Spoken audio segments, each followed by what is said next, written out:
Hi, I'm Quentin Schultz, author of this book, An Essential Guide to Public Speaking. An Essential Guide to Public Speaking.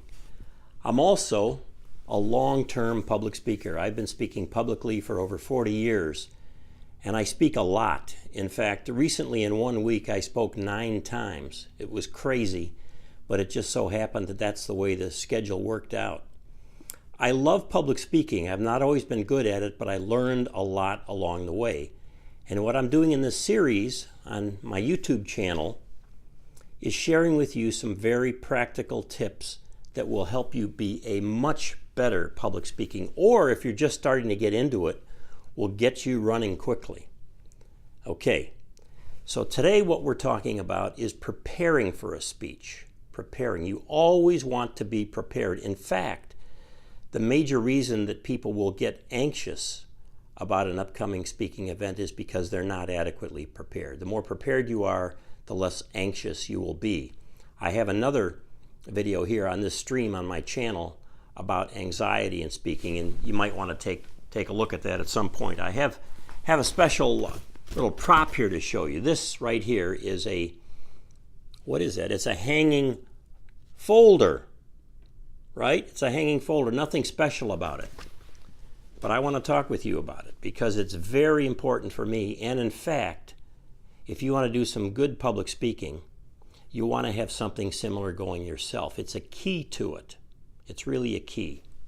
Because there is a preparation process in which you're taking a lot of different stuff and putting it together somewhere. And then you're going over it, and you're going over it, and you're developing a speech out of that.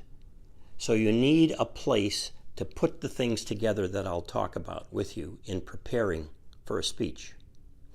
Now, with a speech, we have an audience. So the first thing I want to talk with you about is knowing your audience. Who's the audience? I've gotten into real trouble because I didn't know the audience adequately. In fact, one time it was so bad that I realized halfway through the speech in a big ballroom in a hotel in the southeastern U.S. that I was in deep trouble. I was not connecting because I didn't know these people. I had certain stereotypes about them. It was bad. Recently, I was invited to go back to my high school, which I graduated from 48 years ago, and to speak to some classes. Well, the high school has changed, the neighborhood, the city, they've all changed. So I got online and did some research to find out what the student body is really like. And then I also did some research by talking to some teachers there in advance so I could understand what the audience would likely be like. We always need to do that. If you don't have a good sense of the audience, if you can't put yourself in their shoes as to what they're going to be thinking, worrying about, happy about, whatever's going on in the speech situation, if you don't have any sense of that, you're in trouble. So you need to be able to define your audience. Take notes about your audience, stick them in that file because you're going to need that information later. Okay, so know your audience. Second, clarify the purpose. What's the purpose? When somebody asks you to speak, what is the purpose? Why? There are often, we would say, 3 primary purposes for public speaking. One is to inform people. Inform, pass along information. Another is to persuade, to get people to do something or believe something. It's another venerable purpose of public speaking, and it might be the purpose for you. Another is to delight, to give joy and delight for an audience. Often you'll think about this in terms of what you do with a toast at a wedding or upon someone getting an award and you're going to speak on their behalf. It's to delight, to give delight.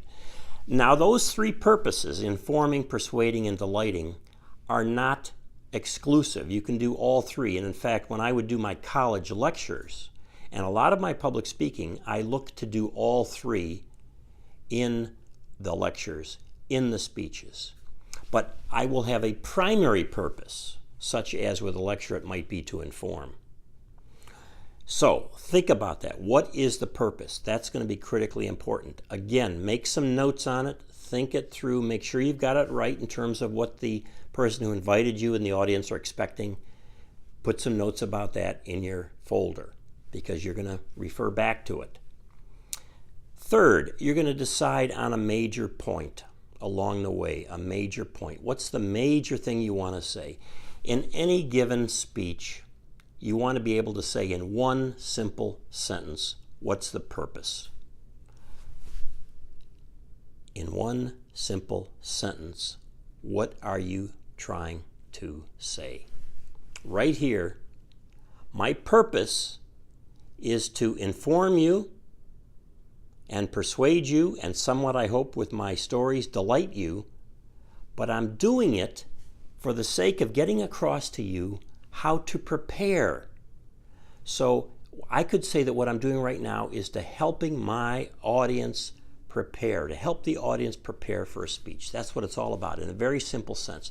You always want to be able to state that one major point related to your purpose and your audience in one sentence. Often when I'm preparing for a speech, I will have a piece of paper where I'm writing down one idea after another about what my main point will be. And I narrow it down, I change it over time as I go through my folder, and eventually I come up with, this is it. This is really what I want to say. And therefore, everything I say is going to relate to that. Every example, every illustration, the way I open up, the way I conclude the speech, it's all going to be related to that major point. This is what gives a speech real unity. And it helps you keep focused so you don't have all kinds of extraneous stuff coming in. What is that one major point? Stay with it. Now you're also going to need some stories. Stories are the examples and the illustrations. They're critically important in almost all public speaking situations. What are the stories? It could be stories about your own life, stories about other people. But as you start putting together this folder of material, along the way you're going to run across different stories. You're going to recall things from your life. Write them down. You're going to run across a newspaper article or something online. Print it out. Put it in there. Get it in that folder. Why?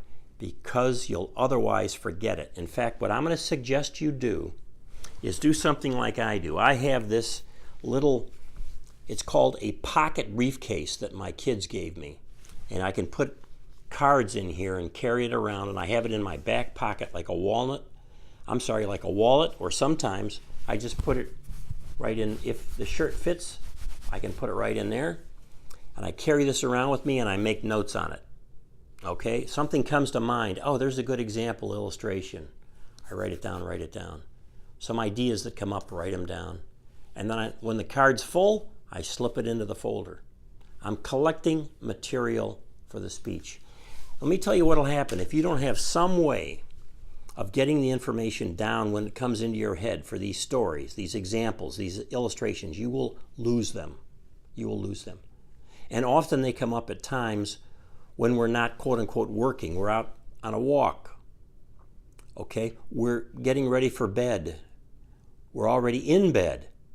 And we're starting to doze off. We got a good idea. Hey, there's a good idea. Here's a story I just recalled for that speech. Oh boy. Get out of bed and write it down so you can get it in that folder, or you're going to lose it. Now, during the process of my preparing for a speech, to make sure I get as much as possible as I can in the folder, I put up little sticky notes in different places. I'll put one on the mirror in the bathroom. I'll put one on the dashboard in the car. I've got one on my computer screen. So these are all sticky notes related to a speech coming up, to remind me what the topic in general is, so that during the day I'm on the alert for newspaper articles, for online material, for stories that come to my mind. It's just a reminder to keep my mind open for materials I'm going to need. All of this stuff then that I'm collecting and I'm not forgetting is going to go in the folder. So I've got a sense of my audience. I've clarified the purpose, inform, persuade, delight, maybe all three in some order. I've decided along the way on a major point. I've got my stories. Maybe along the way too I've been collecting data, information along with stories, depending on how informative the speech is intended to be. All of this going into the folder. And then every so often, coming up to the time when I have to give the speech, I review what's in that folder, and I make notes within the folder on sheets of paper that are my notes about the notes in the folder, And a week or two in advance of the speech, now I've got an opportunity to go through there and I've got all the material that I need. It's just a matter of putting it together. A lot of the material I won't use. Some of the key material I will use. I've got some examples, some illustrations, and I'm ready to go. The whole idea that you wait until 2 weeks before giving a speech to try to figure out what to say, it's not going to work.